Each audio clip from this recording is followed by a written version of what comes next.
Sunday Night Production.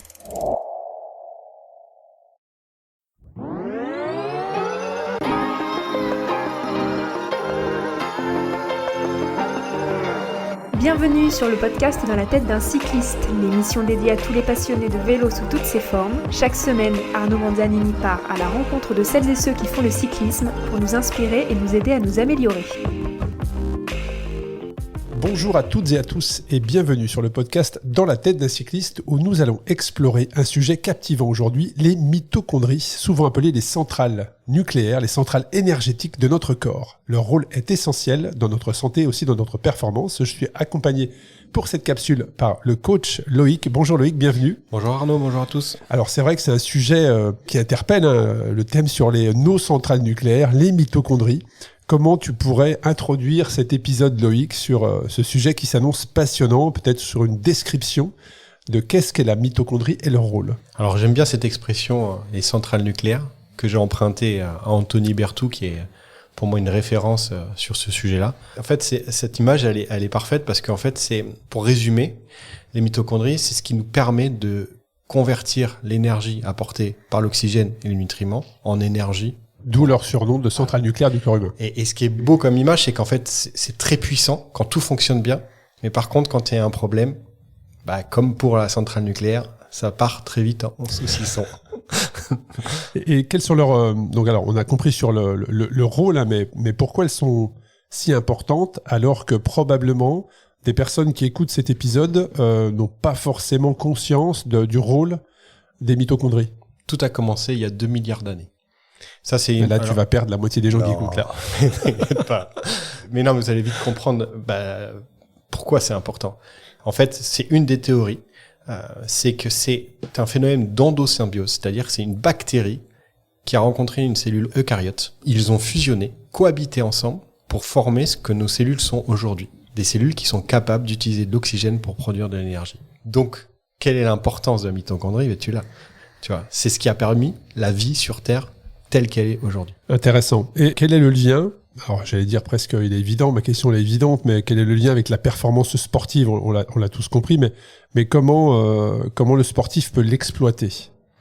Eh bien, alors avant de parler de comment faire pour l'exploiter, il faut bien comprendre que qui dit énergie dit forcément, tu fais directement le lien avec la performance sportive. Plus tu es capable d'utiliser l'énergie, plus le rendement énergétique de ton organisme est important, plus tu seras performant, puisque tu vas délivrer plus d'énergie pour aller plus vite ou plus longtemps. Donc la base, c'est ça. De plus, cette mitochondrie, par son essence, c'est la vie même. C'est ce qui a permis le développement de la vie sur Terre, en partie. Et l'importance de cet organite, c'est dans le monde sportif, c'est aussi ce qui fait le lien entre bonne santé et pratique sportive. Tu sais, on dit pratiquer du sport, ça permet d'être en bonne santé. Mais c'est grâce à ça, en fait, tu vois. C'est grâce à faire notamment sport entretient les mitochondries, ce qui font que tu es en bonne santé. Voilà. Et à l'inverse, si ton pool mitochondrial, c'est-à-dire l'ensemble du nombre de mitochondries dans ton corps, est pas efficient ou trop petit, les gens, en tout cas tous les gens malades, sont dans ce cas. Alors ça me permet de faire la transition avec ma question suivante, c'est comment tu augmentes ton nombre. Est-ce que tu peux déjà augmenter ton nombre de mitochondries dans ton organisme, ou est-ce que c'est un nombre qui est plus ou moins équivalent pour tout le monde et il faut juste faire en sorte qu'il soit le plus en santé possible pour exploiter? Comment tu fais? Est-ce que tu peux augmenter déjà ton nombre de mitochondries ou pas? Ou est-ce qu'on a tous un nombre équivalent dans le corps humain? Alors, ça, c'est aussi une belle histoire, ça. Non, mais tu vas voir. On peut renommer la capsule si tu veux. Non, c'est une belle histoire. Mais la mitochondrie, elle a son propre ADN, qui est complètement différent de l'ADN de nos cellules, des noyaux des cellules. Donc, si on prend une image, vous avez une cellule, il y a un noyau, et dedans, il y a une mitochondrie qui est à côté. C'est un peu, en gros, c'est ça. L'ADN mitochondrial est différente. C'est-à-dire que c'est aussi ce qui renforce aussi la théorie de l'endosymbiose que j'ai expliqué au début. C'est-à-dire que c'est cet organite qui est à l'origine une bactérie, a développé son propre mécanisme, avec son propre mécanisme de fonctionnement. Et en fait, cet ADN fonctionne de telle sorte qu'il permet de communiquer avec différents éléments, et notamment différentes bactéries, et de la flore intestinale par exemple, mais aussi avec les autres entre cellules. Pourquoi l'histoire est belle? C'est que cet ADN est transmis seulement par la mère. C'est-à-dire que c'est ta mère qui t'a transmis ton pool mitochondrial. Donc, Comment il est déterminé? Il est déterminé de façon génétique d'abord. Après, il peut être augmenté. Et ça, c'est aussi génétique, mais c'est pas parce que il est petit qu'il peut pas devenir gros. Il y a une capacité d'augmentation et de renforcement qui est propre génétiquement, mais qui est pas prédéterminée à la naissance. Et il y a une question, tu sais que le sujet homme-femme est très très important dans le podcast, on en parle assez souvent, que ce soit dans la tête d'un cycliste ou Ultra Talk. Est-ce qu'il y a une différence de la mitochondrie entre un homme et une femme? Pour moi, non, mais je dis peut-être une bêtise, parce que j'ai jamais poussé j'ai jamais essayé de savoir ça. Bon, alors voilà, si les personnes ont l'information, voilà, si tu pourras poser la question. Qu'ils n'hésitent pas à partager, mais je sais qu'on a un épisode à enregistrer très prochainement avec un spécialiste, justement, je manquerai pas de lui poser la question. Alors, et justement, comment on cultive sa santé mitochondriale? Comment est-ce qu'on fait en sorte pour que cet organite soit en santé la plus possible? Alors, qu'est-ce qu'il faut faire? Avant que j'explique exactement comment faire, il faut repeindre le tableau. Quand vous allez apporter des nutriments via l'alimentation, et grâce à l'oxygène, vous allez engendrer un phénomène qu'on appelle la respiration cellulaire. Vous avez la respiration externe qui est quand vous respirez, mais vous respirez aussi à travers vos cellules, et ça, vous n'en avez pas conscience. D'accord? C'est ce qui va vous permettre de produire de l'énergie. Ça, vous avez conscience. Si vous respirez pas, vous êtes bien rendu compte qu'il y avait un problème. C'est compliqué. Voilà, que c'était compliqué.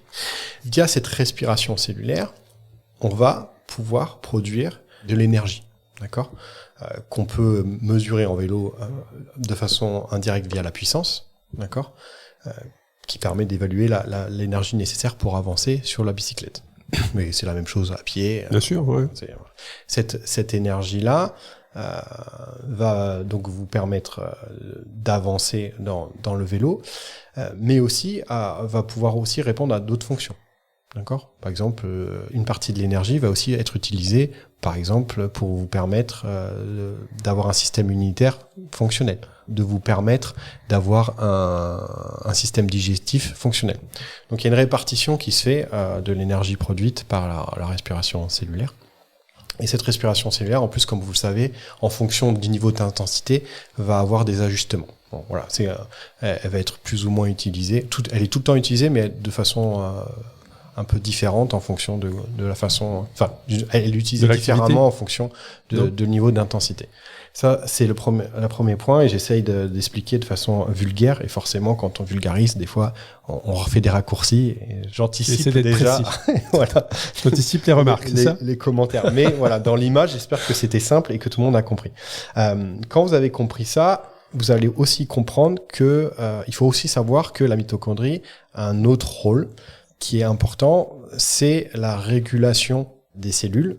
Et notamment, un des rôles principaux, c'est de dire si une cellule doit mourir ou pas.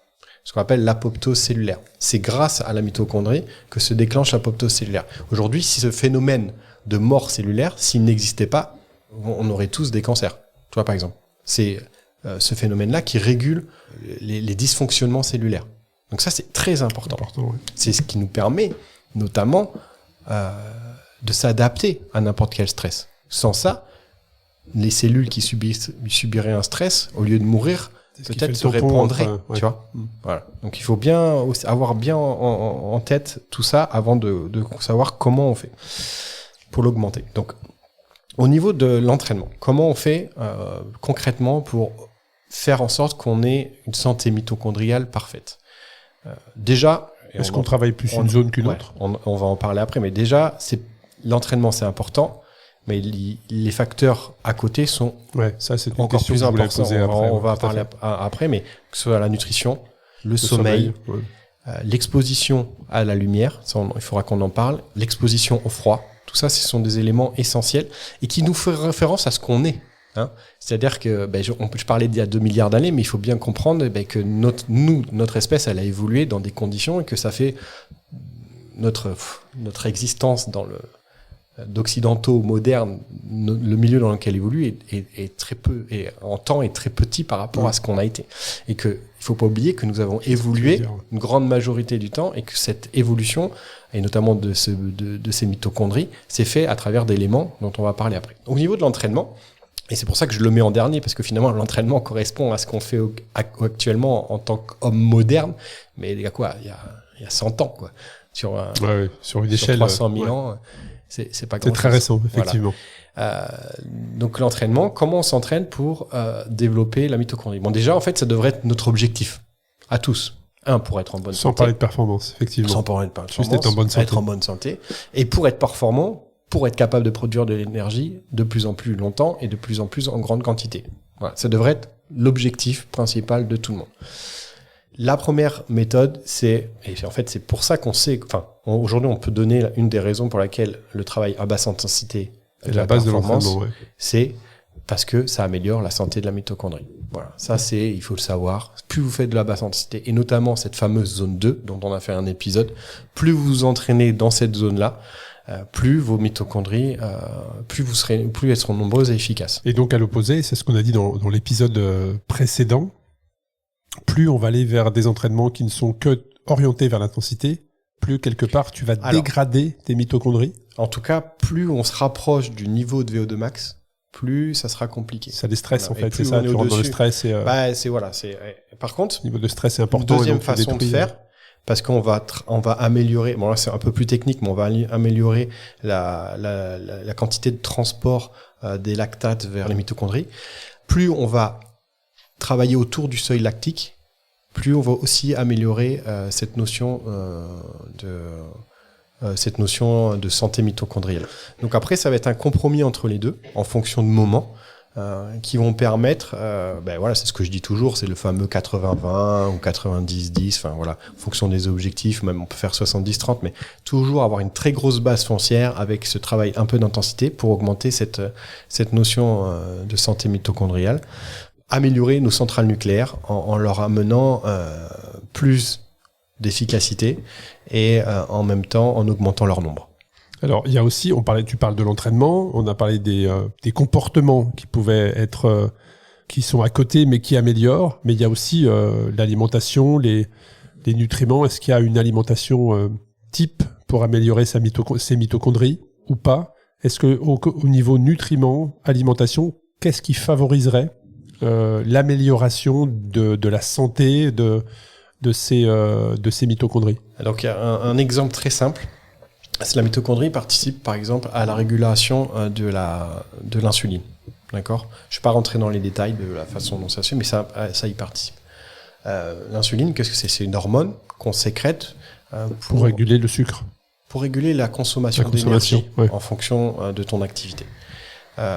Aujourd'hui, une alimentation, si on parle de chronobiologie, désadaptée, c'est-à-dire si vous respectez pas le cycle, par exemple, de sécrétion de l'insuline et vous prenez trop de sucre à un moment, et c'est le fameux petit déjeuner, par exemple, pain confiture, céréales soufflées. Voilà, c'est ça, qui va avoir des conséquences via ce pic d'insuline néfaste sur la santé, parce que on va tu vas activer la pompe à insuline tout de suite, c'est ça? En tout cas, dans l'image, il faut savoir que la mitochondrie va moins bien fonctionner. Voilà. En gros, c'est ça. Ça, c'est important de comprendre un peu le lien entre tout ça. Donc, la mitochondrie, par exemple, dans cet exemple-là, montre qu'elle va participer à la bonne santé en régulant correctement l'insuline. C'est la même façon, la sédentarité, c'est catastrophique par rapport à cette histoire-là, notamment. Et en fait, on s'est rendu compte que dans les maladies dites modernes, comme par exemple le diabète de type 2, le pilier mitochondrial était déficitaire. Tu vois, et on a fait le lien comme ça, en fait. Par exemple, dans la maladie d'Alzheimer, on s'aperçoit de ça. Dans toutes ces pathologies qui sont dites modernes, parce qu'en fait, elles sont à l'origine de notre comportement qui est en inadéquation avec notre environnement. Alors, tu vas peut-être en parler plus tard, mais comment on le mesure alors? C'est-à-dire que tu parles de piliers qui s'effondrent, de piliers qui sont déficients. Comment est-ce que l'on peut mesurer? Est-ce qu'une simple analyse de sang peut savoir quel est ton état, quel est l'état de tes mitochondries? Voilà, comment tu le mesures? C'est juste juste une prise de sang ou un état de santé général? Ou est-ce que tu peux avoir des tests plus précis? Alors, déjà, tu as des questionnaires qui te permettent de... En fonction de tes comportements, de tes habitudes. Là, on est dans vraiment de la micronutrition. Il y a des gens qui sont spécialisés là-dedans et avec qui je travaille régulièrement.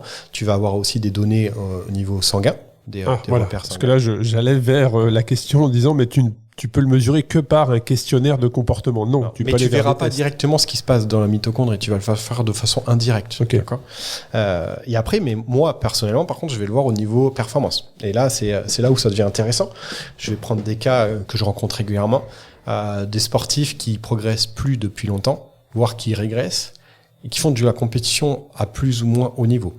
Et en fait, tu te rends compte qu'ils ont un déficit du premier seuil très important. Et ça, c'est une façon indirecte de se rendre compte que à la base, le pilier mitochondrial. Et là, tu leur fais remplir un questionnaire et tu t'as plein et tu remplis le pulse et là, tu t'aperçois. Et là, au lieu de faire beaucoup d'intensité, tu repars sur un gros cycle de basse intensité avec des éléments dont on va parler après, enfin des petites techniques, que ce soit sur l'alimentation ou sur autres, pour améliorer ce pilier mitochondrial, et tu peux te retrouver. Souvent, on rajoute aussi des supplémentations vitaminées ou de micronutriments pour compléter et aider l'organisme à améliorer. Souvent, pourquoi on fait ça? Parce que tu as des années, voire peut-être des mois, voire des années de déficience qui font que tu as besoin d'améliorer ça. Mais est-ce que tu préconises un régime alimentaire plus qu'un autre ou juste une alimentation équilibrée? Ça, c'est toujours pareil. En tout cas, il y a un régime alimentaire de base, oui, qui est nécessaire. C'est une alimentation saine qui respecte ce qu'on appelle le cycle circadien. C'est-à-dire, nous sommes des animaux qui vont le jour, et donc notre organisme est adapté à ça. Et le cycle circadien, c'est le cycle du sommeil, de l'activité. Tout ce qui va engendrer la sécrétion hormonale en fonction du moment de la journée.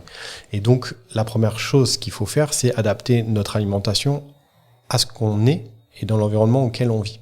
Par exemple, je vais donner un contre-exemple dont j'ai parlé, le pain, beurre, confiture, c'est quelque chose qui est désadapté à notre biologie. Et là, c'est pas individuel, c'est chez tout le monde comme ça. Parce que, en fait, à ce moment-là, c'est pas ce qu'on doit manger. Voilà. Soit on mange pas, soit on mange des choses qui n'augmentent pas le pic d'insuline. De la même façon, tout ce qui va être transformé va avoir un impact. Et là, le transformé chez les cyclistes, je te regarde parce que c'est quelque chose... moi, j'ai pris conscience que très tardivement, mais toi peut-être aussi, les pâtes sont des choses sont un aliment transformé. Donc nous, cyclistes qui en avons mangé des quantités astronomiques... dans son ensemble, tu vois, même dans l'apport de nutriments. Donc, avoir une alimentation la moins transformée possible, la plus adaptée à son environnement, c'est-à-dire la plus locale. Parce que nous sommes des animaux qui s'adaptent à notre environnement, il faut jamais l'oublier, via notamment ces mitochondries. Donc, plus c'est local, plus on aura une capacité à s'adapter. Ça, c'est un fait scientifique. Plus on sait local, plus notre adaptation sera meilleure, plus les nutriments seront mieux assimilés. Pas de transformer local, en respectant le cycle circadien, déjà on est pas mal. Et ça, c'est pas un nom de régime, en fait. Tu vois. Oui, tout à fait. Non, mais c'est pour ça que c'est super intéressant de rentrer dans ce niveau de détail. Et tu en parlais tout à l'heure, il y a aussi l'impact qui permet justement d'améliorer sa santé mitochondriale, c'est le sommeil. Ça aussi, c'est la manière dont tu dors donne une réponse sur l'état de santé mitochondrial. Comment tu réagis au stress, ta charge mentale, toutes ces choses-là également. Alors, le sommeil, tu peux faire le lien direct avec l'alimentation. Parce que, par exemple, si tu respectes pas tes cycles circadiens, c'est-à-dire que tu manges quand il fait nuit, notre corps n'est pas adapté à ça. Enfin, il s'adapte, mais il n'est pas à l'origine adapté à ça. C'est pas parce qu'on le fait depuis peut-être peu de temps qu'on s'y adapte. Par exemple, ton sommeil sera dégradé. Pourquoi ? Parce que tu vas manger tard, tu auras une digestion qui sera trop proche du moment où tu vas t'endormir, et forcément, il va y avoir une perturbation hormonale au moment où tu vas t'endormir. Voilà, déjà, premier point. Deuxième point, là, ce que tu vas manger. Tu vois, tout ce qui est la chrononutrition, en fonction de ce que tu vas manger, les sécrétions hormonales ne sont pas forcément au bon moment. Tu vas avoir, par exemple, si tu manges trop de protéines le soir, tu vas avoir un problème au niveau de la mélatonine qui te permet de t'endormir. Tu vois ? Donc c'est toujours le lien. Et tout ça, ça a des effets, évidemment, sur la mitochondrie, parce que c'est elle qui produit l'énergie à ce moment-là. Tu vois ? Mais dans ce que tu décris, moi j'ai la sensation que c'est pas le lien avec le sommeil, en fait. C'est-à-dire que est-ce qu'il faut dormir pour, en tout cas plus dormir pour améliorer ta santé mitochondriale, ou est-ce que ta mauvaise santé mitochondriale vient du sommeil? Enfin, je sais pas comment l'expliquer, mais est-ce qu'il faut... les deux en même temps, en fait, tu crois? Tu vois, c'est systémique, en fait. C'est pas l'un pour... C'est les deux, et c'est à un moment donné... C'est un équilibre. Voilà, c'est un équilibre. C'est souvent les gens qui ont des mauvais sommeils, c'est aussi les gens qui font pas les choses correctement avant pour avoir un bon sommeil, mais d'un côté, c'est pas forcément que tu fais bien les choses que tu vas avoir un bon sommeil, parce qu'il y a d'autres choses. En tout cas, une chose est sûre, qu'il faut dormir une quantité minimale, ça c'est sûr, et ça a un impact direct sur la mitochondrie. Mais il n'y a pas que ça. Il y a cette fameuse exposition à la lumière rouge. Oui, tu en parlais tout à l'heure. Voilà. Ouais. Ça, par exemple, on sait que ça renforce le pool mitochondrial. Pourquoi? Parce que ça respecte les cycles circadiens, et notamment cette lumière rouge, à quel moment vous la retrouvez? Au moment du lever de soleil et du coucher de soleil. Dissocié de la vitamine D? C'est tout est associé. La vitamine D, c'est une hormone mitochondriale. Tu vois. Alors il y en a qui vont me sauter dessus, mais on peut appeler ça c'est l'hormone du soleil. C'est lié à la vitamine D et mitochondrie. Donc il faut pour optimiser, il faut aller faire du sport au lever du soleil, au coucher de soleil. En tout cas, de juste se promener. C'est hyper important. Mais tu sais que moi, j'ai eu des gens... C'est un lien avec la gestion du stress également dont on parlait. Des personnes avec qui j'ai collaboré, qui étaient sportifs, mais en fait qui avaient d'autres problèmes, tu vois, plus profonds que ça, de santé, d'organisation, d'humeur. Et en fait, tu mets en place certaines choses pour renforcer ces mitochondries, et notamment juste... ces gens-là, ils dorment pas, donc ils ont qu'à aller marcher au lever du soleil. Mais c'est des choses des détails qui changent, tu vois. Alors, il y en a qui vont te dire oui, mais c'est pas assez de quantité. Mais tout ça, en fait, voilà, c'est pas assez de quantité d'ondes reçues au moment, parce que du coup, il y a des lampes à infrarouge qu'on utilise pour augmenter tout ça. Voilà, peu importe. Moi, ce que je sais, c'est qu'on est des êtres vivants qui s'adaptent à notre environnement, et qu'à ce moment-là, c'est le meilleur moment de le faire, tu vois. Ouais, justement. Après, le stress a l'importance, mais juste cette balade va faire baisser le niveau de stress très probablement. Exactement. Puis bon, voilà, de toute façon, tout le monde qui le fait à ce moment-là se sent la différence. J'ai pas besoin de l'expliquer. Il y a personne qui va à un coucher de soleil se dire c'est pas beau, je m'en vais, tu vois. Il y a personne. Tout le monde est subjugué par le spectacle. Mais on parle de vélo, on est justement dans le podcast Dans la tête d'un cycliste. Je pense que toutes les personnes qui nous écoutent et qui ont roulé par un lever ou un coucher de soleil s'en souviennent. C'est des moments qui marquent, qui sont plutôt agréables, dans lesquels même parfois ça génère un état de flow. Donc oui, très clairement, t'as pas du tout de niveau de stress important quand tu es sur un lever ou un coucher de soleil, très clairement. Ouais. Et puis il y a aussi un point important que tu voulais évoquer dans le cadre de la préparation de cet épisode, c'est l'impact de la respiration. Alors voilà, ça c'est qui dit respiration cellulaire dit forcément respiration.